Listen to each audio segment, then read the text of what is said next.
Number 5 says, find the first 5 terms of the arithmetic sequence with the first term being equal to -2 and the common difference being 3.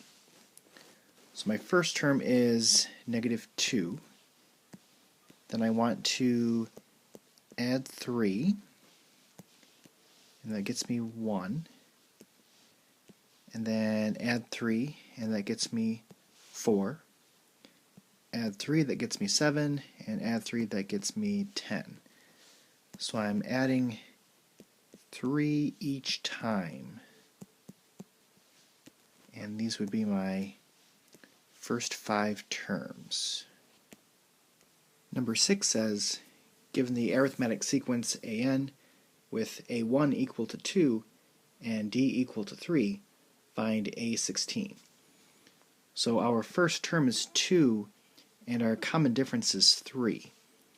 And you might think that just means we need to add 3 16 times to 2 to get our 16th term. And that's close, but we actually only need to add 3 15 times to 2. So add 3 15 times to 2.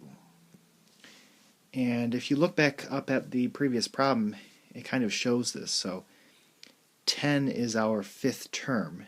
That would be like a5. And to get that, we had to add 3 4 times to the original. So you don't add it 5 times, you only add it 1 less.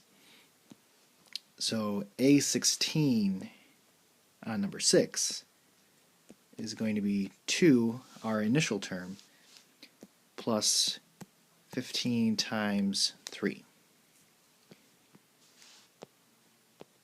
So it's always 1 less. And this gets you 47.